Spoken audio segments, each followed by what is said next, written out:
मैंने अपने पैसे दे के और उसकी बिजली की फिटिंग करवाई है के अंदर सीसीटीवी कैमरे के लिए हाजी मनीर साहब बैलीम ने उस टाइम 2 लाख रुपए दिए थे। आपको मैं एक बात बता दूं, अगर हमें सेवा का मौका मिलता है सबसे पहले मैं भालेरी में कॉलेज की व्यवस्था करवाऊंगा।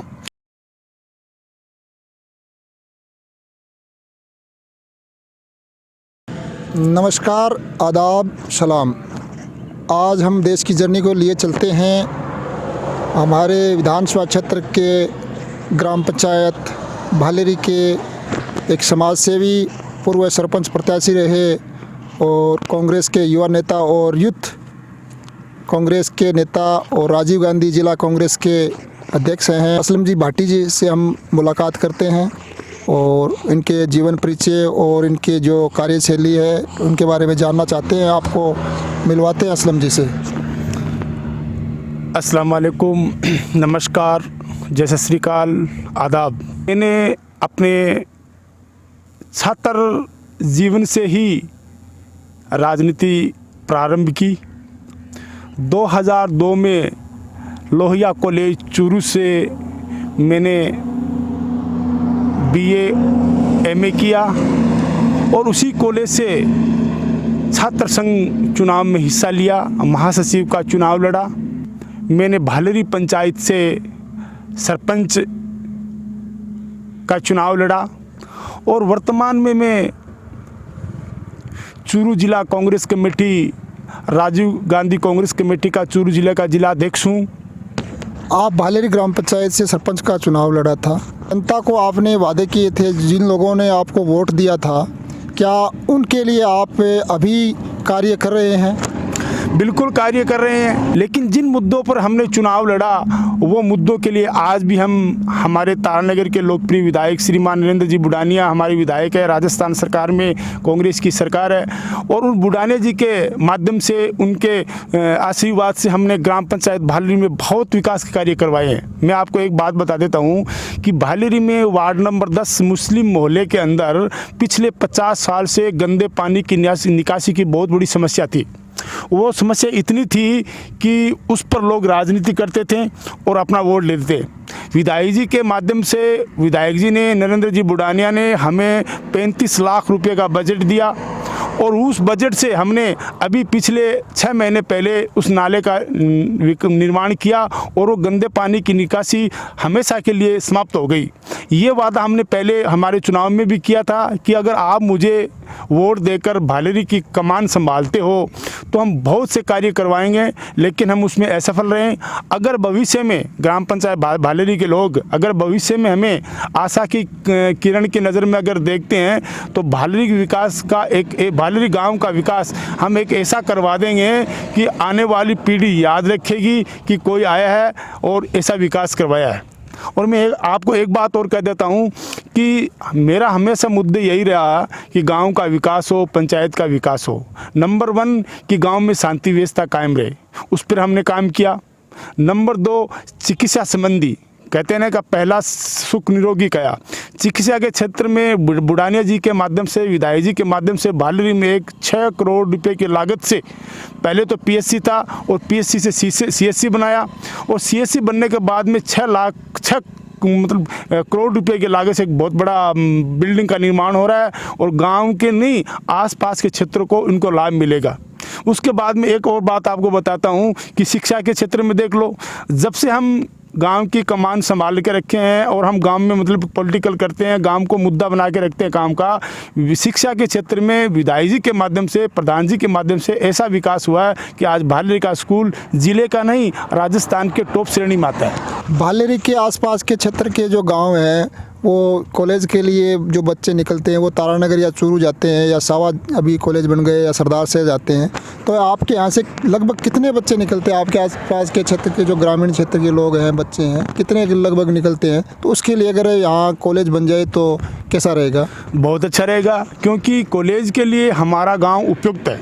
इसमें हमारे अभी भालेरी से प्रॉपर से और आसपास से नज़दीकी 2 किलोमीटर 3 किलोमीटर से आपको मैं बताता हूँ, गलगट्टी है, लखनवास है, मेलूसर है, बुचावास है, अपना जो ये तोगावास है, या इधर रामपुरा है, खंडवा है, रिबिया है, बलाल है, राजास है, यहाँ ये हमारा क्या बहुत ही नज़दीकी गाँव पड़ते हैं। और यहाँ से कम अभी वर्तमान में हज़ारों की संख्या में बच्चे चूरू जा रहे हैं, लोहिया कॉलेज में, गर्ल्स महाविद्यालय में जा रहे हैं, तारनगर जा रहे हैं, सरदासर जा रहे हैं। अगर भालेरी में इस कॉलेज की व्यवस्था हो जाए गवर्नमेंट की और कॉलेज खुल जाए तो हज़ारों एडमिशन मिल जाएंगे, शिक्षा का स्तर ऊंचा होगा, और शिक्षा का स्तर ऊंचा होगा तो लोग नौकरी लगेंगे और गांव का विकास होगा, क्षेत्र का विकास होगा।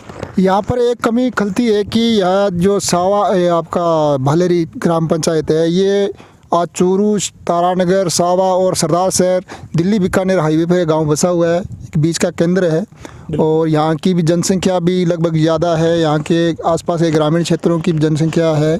अगर यहाँ उप तहसील के बारे में कभी आपने विधायक से या सरकार से कभी मांग रखी? नहीं, इसके लिए हमने विधायक महोदय को पहले बोला था कि भालेरी अगर उप तहसील बन जाए तो आने नज़दीक से जो जितने भी क्षेत्र है उनके लिए बहुत उपयुक्त रहेगी। लेकिन पिछले बजट में अशोक जी गहलोत साहब ने और हमारे विधायक नरेंद्र जी बुडानिया ने साहवा को उप तहसील बना दिया, और अभी विधायक जी बोल रहे हैं कोई बात नहीं, उसको बना दिया। आने वाले टाइम में, आने वाले बजट के अंदर भालेरी के लिए उप तहसील के लिए वो लोग मांग रखेंगे, और हम भी बहुत ही ज़ोरदार से उप तहसील की मांग रखेंगे। क्यों? अगर भालेरी उप तहसील बन जाए ना तो जो राजस्व का काम है ना वो बहुत ही अच्छे से यहाँ हो सकता है। अभी भालेरी में कुछ समस्याएं आ रही है कि पेयजल की जो समस्या है वो बहुत ज़्यादा है। नहीं, आपको मैं बता देता हूं कि भालेरी में वार्ड नंबर 9, 10 और 11 मुस्लिम मोहल्ले के अंदर पानी की समस्या है, उसमें कोई दो राय नहीं है। क्यों? वहाँ प्रेशर नहीं आ रहा है, पानी बिल्कुल कम आ रहा है। विधायक जी को पिछले 3 महीने पहले भालेरी में बुला के लोगों ने ज्ञापन दिया था, उसके लिए नई लाइन सेक्शन करवाने के लिए विधायक जी को कहा गया था। अगर विधायक जी उसके लिए नई लाइन की अगर व्यवस्था बना जाए तो वार्ड नंबर 9, 10, 11 जो मुस्लिम मोहल्ला लगता है वो भी क्लियर हो जाएगा। और भालेरी में वर्तमान में पानी की कोई समस्या नहीं है, पानी आ रहा है, कोई आवश्यकता नहीं है। नहीं, आप बता रहे हैं 3-4 मोहल्लों में जो पानी की व्यवस्था है वो नहीं हो रही है, तो उसके बारे में अभी जो ये समस्या किस कारण रही, या ये मोहल्ले ऊंचाई पे है या क्या समस्या क्या है, इसका आप बताएं। नहीं, इसके लिए एक्चुअली में क्या है कि समस्या का निदान ये था कि पीछे सरपंच मोहम्मद आरिफ बैलिम सरपंच थे, और उन्होंने वार्ड नंबर 9, 10, 11 और 12-11 जो 3 मोहल्ले हैं उनमें से जो पाइपलाइन डाली थी वो पाइपलाइन डालने में कमियां रह गई थी, और वो कमियां रहने के कारण से प्रेशर वहाँ से जब भी खुलता है तो यहाँ पाइपलाइनें टूट जाती है। दूसरा मोहल्ला जो 11 वार्ड नंबर है, जो बिलाल मस्जिद की तरफ में और चूरू रोड की तरफ में, वहाँ कुछ ऊंचाई भी है, और ऊंचाई के कारण से वहाँ पानी नहीं जा रहा है। आपका जो सरपंच अभी राजेश कसवा है, आपका सरपंच प्रतिनिधि है, वो अभी आपके ग्राम पंचायत में काम कैसा करवा रहा है, उसके बारे में? हमारे गांव में हमारा सरपंच जो राजेश कसवा है वो एक्चुअली में तो मेरा मित्र है, क्योंकि हमने कॉलेज में साथ में पढ़े लिखे हैं। और गांव के विकास की बात करें तो बिल्कुल गांव के विकास में काम करने में सक्षम भी हैं। कुछ कमियां ज़रूर है, काम थोड़ा स्लो चल रहा है, इतना फास्ट नहीं है। क्यों कि गांव में बहुत से काम होने थे वो अभी हुए नहीं, फिर भी उनसे बात की हमने, और विधायक जी ने उनको कहा कि भैया आप काम के लिए देखो, तो वो काम करवा रहा है। और अभी भी आगे भी हम मांग करते हैं राजेश कसवा को, आपके चैनल के माध्यम से राजेश जी के वार्ड नंबर 10 में जो कई जो रोडें हैं, जो इंटरलॉक की व्यवस्था नहीं है, वहाँ इंटरलॉक डलवाएं, होना भी चाहिए, करना भी चाहिए। अब आगे बात करें आप कि थारे विधायकों जिको काम कराए गए भालेरी के मायने जितो भी काम कराए गए विधायक के, तो मैं थारो कितो सहयोग है कि कितनी मांग करी विधायकों, और थे लोगों ने कितो के बताना चाहो बात है, बताओ। डॉक्टर साहब आप मारवाड़ी में बात करा थे, मारवाड़ी में क्वेश्चन करे, मैं मारवाड़ी में बोल जाऊँ। विधायक जी के द्वारा काम करवाया है, बे काम है चाहे दूसरा लोग है की कहे, बे काम है मारा लेड़ा और विधायक जी के द्वारा। गांव का मैंने मैं थाने बता दूं कि गांव का मैंने पहले भी थाने चर्चा करी आपा कि 40 साल की जो बहुत बड़ी समस्या आई हमारे वार्ड नंबर 10 में, गंदा पानी की निकासी। बी का मैंने कई लोग राजनीति करता मर गया, और बी का मैंने मैं लोग इतनी भूमिका निभाई कि विधायक जी का मार्फत पंचायत समिति कोटे से 35 लाख रुपया विधायक जी दिया प्रधान जी निकलने के बाद में। लेकिन बी का श्रेय है माने मैं करवायो वो काम, यहाँ करवायो कि मैं विधायक जी ने वोट दिया, जब वोट देवागा तो विधायक बनावागा, और विधायक बनाने के बाद का मैंने पंचायत समिति का मैंने हमारी सीट ने मैं कांग्रेस की काट के दी। हनुमान जी हमारी सीट से चुनाव लड़े हो और मैं मतलब कि पंचायत समिति का मैंने मारो आदमी बड़े भेजो चुनाव जिता के और प्रधान बने हो। और प्रधान बनने के बाद मैंने 35 लाख रुपया दिया, बिल्कुल दिया। अभी मैं श्रेय माने और लोग जो मतलब कि झूठी राजनीति करे कैसा महिलिया मालिया हैं, बिल्कुल विधायक जी ने दिए थे पैसे पंचायत समिति कोटे से और हमारी टीम की मेहनत से। मैं आपको बता देता हूँ आपकी टीम में कौन कौन लोग हैं आप? हमारी टीम में देखो जावेद बैलीम हमारे साथ काम करता है, वो अच्छा व्यापारी है और उनका अलग बिजनेस है। फिर भी उन्होंने अपनी खूब मेहनत से हमारे साथ रहकर विधायक जी के पास हम जयपुर गए थे, विमला जी हमारे साथ गई थी, जावेद थे, मैं था। तीनों आदमी अपने खर्चे से हम विधायक जी के निवास पे जाकर और इस काम को हमने स्वीकृत करा के लेके आए और वो नाला आज बन गया है, वहाँ एकदम सफाई है, आप देख सकते हो। उसके बाद में और बात कहता हूँ, दूसरे बहुत से काम हुए थे स्कूल के अंदर। आप देख लो स्कूल में जितने भी जो सेक्शन हुए थे एग्रीकल्चर का या अन्य कमरों की बात करो तो विधायक जी के हमारे द्वारा कहने के बाद में ये काम हुए थे। आप समाज सेवी हैं और भामाशाह भी हैं, आपके द्वारा शिक्षा के क्षेत्र में और स्कूल के विकास कार्य में कितना सहयोग रहा है? हमारा बहुत सहयोग रहा है। भालेरी का हमारा उच्च माध्यमिक विद्यालय भालेरी है, उसमें हमारा अपना अच्छा सहयोग रहा है। उस टाइम आज के 2-3 साल पहले हमारे जो वहाँ के जो प्रोफेसर लेक्चरर थे उन्होंने कहा कि यारो बिजली की फिटिंग की वहाँ प्रॉब्लम थी। मैंने अपने पैसे दे के और उसकी बिजली की फिटिंग करवाई है और भी बहुत से फंड हमने दिए हैं। हमारे समाज का इसमें बहुत बड़ा योगदान रहता है। आपको मैं ये बता देता हूँ कि समाज के लोग एक्टिव बहुत कम है, जागरूक नहीं है। हमारे द्वारा कहने के बावजूद, प्रोत्साहन करने के बावजूद हमारे भालेरी के अंदर सीसीटीवी कैमरे के लिए हाजी मनीर साहब बैलीम ने उस टाइम 2 लाख रुपये दिए थे और पूरे स्कूल के अंदर सीसीटीवी कैमरा बना। उसके बाद में स्कूल में जो टीन शेड की व्यवस्था थी वो गांव के सहयोग से और भामाशाह के सहयोग से बहुत से लोगों ने हमारे द्वारा हमने भी दिए, गांव वालों ने भी दिए और उसका निर्माण हुआ था। समाज में शिक्षा का स्तर कितना बढ़ा है? हमारे मुस्लिम कम्युनिटी के अंदर शिक्षा का स्तर अभी बढ़ा है। जब मैं 1995-94 की बात करूं, आपको पीछे लेके चलता हूं 2 दशक। 1994 में मैंने भालेरी से 10वीं क्लास पास की थी। उस टाइम जब मैं 10वीं क्लास का पहला स्टूडेंट था, इकलौता लड़का था, तब मैंने 10वीं क्लास पास की थी 1994 में। क्यों कि शिक्षा का स्तर बहुत कम था। उसके बाद में मैंने बीए किया, एमए किया और मेरे बाद में बहुत से लड़कों ने ग्रेजुएशन किया है, पोस्ट ग्रेजुएशन किया है। हमारे कम्युनिटी में इसका शिक्षा का विस्तार हुआ है और हमारे परिवार में भी शिक्षा का विस्तार हुआ है, हमारे कौम में भी हुआ है और अभी शिक्षा का स्तर अच्छा है। और इसी कारण से हमारे गांव का विकास हुआ ना। ज़िले के अंदर हमारे स्कूल का नाम रोशन हुआ, बड़ा स्कूल है, हमारे गाँव में पुलिस स्टेशन है, हमारे गाँव में स्कूल है, हमारे गाँव में CSC है, पेट्रोल पंप है, बड़ा बाज़ार है, सब कुछ है। विकास का होना क्या है। और गांव में अगर देखो ना भालेरी के अंदर साजी जी, हमारे गांव की अर्थव्यवस्था ना वो बहुत मजबूत है। हमारे यहाँ मुस्लिम आबादी 35% में आपको बता रहा हूँ, उसमें से 100% लोग गल्फ में निवास करते हैं और वहाँ से लाखों करोड़ रुपया लगा के गांव के अंदर गांव की स्थिति इकोनॉमी को बढ़ाया है। महंगी है, जयपुर में आपको जगह नहीं मिलेगी, उससे महंगी हमारे भालेरी महंगी है, ज़मीनें महंगी है।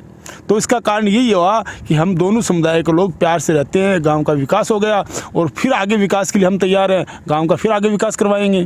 तो मैं कौम को, कम्युनिटी के लोगों को, समाज के लोगों को आह्वान करता हूं कि अपने बच्चों को ज़रूर पढ़ाएं।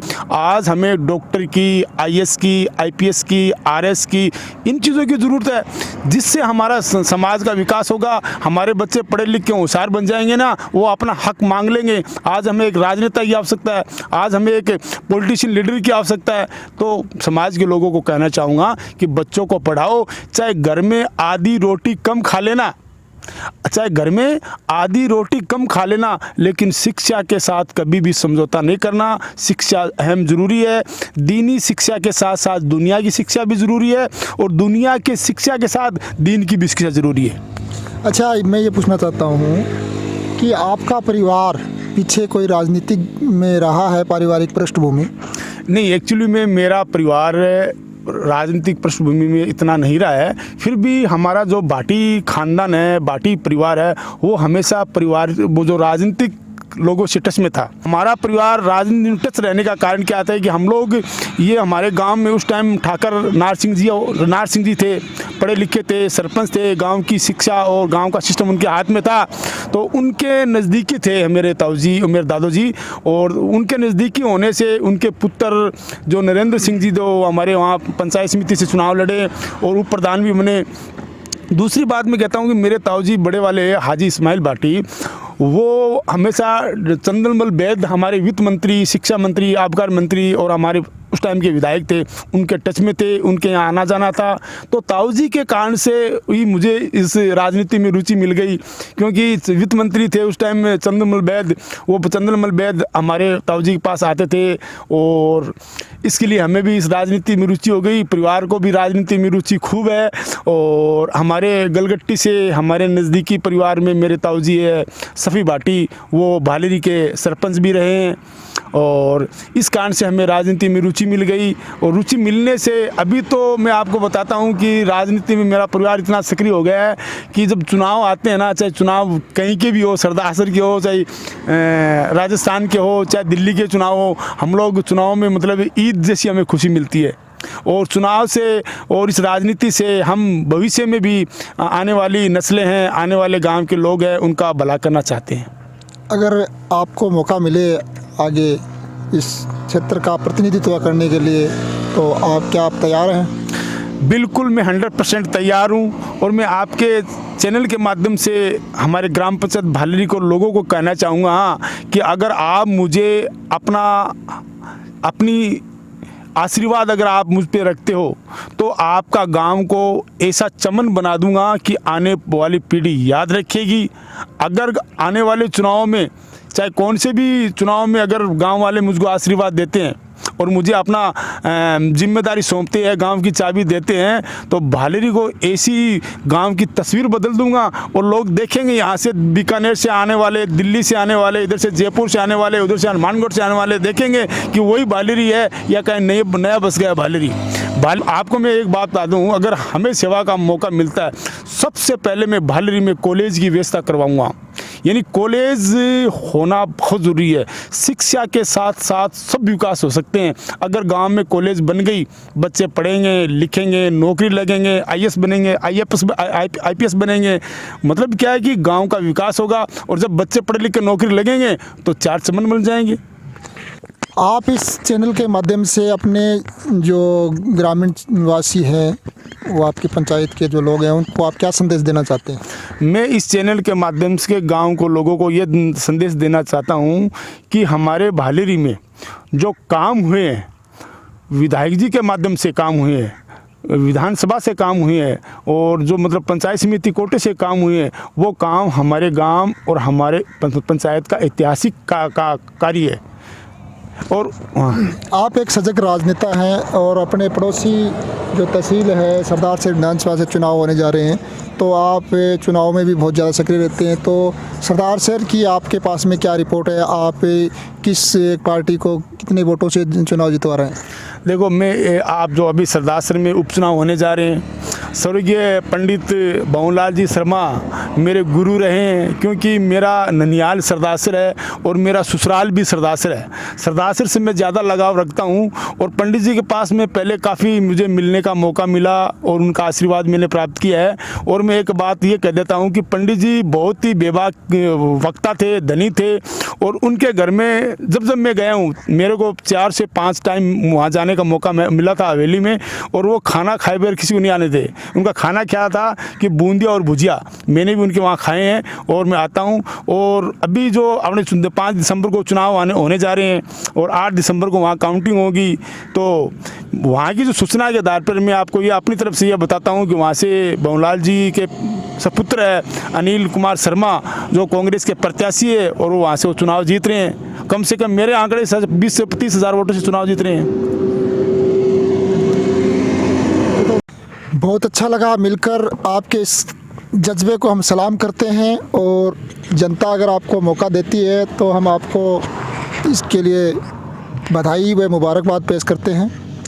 और मोहम्मद असलम भाटी से मिलकर बहुत शानदार लगा।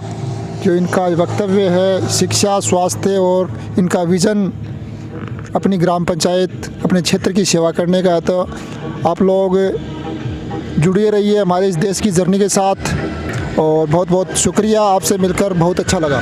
बहुत बहुत धन्यवाद।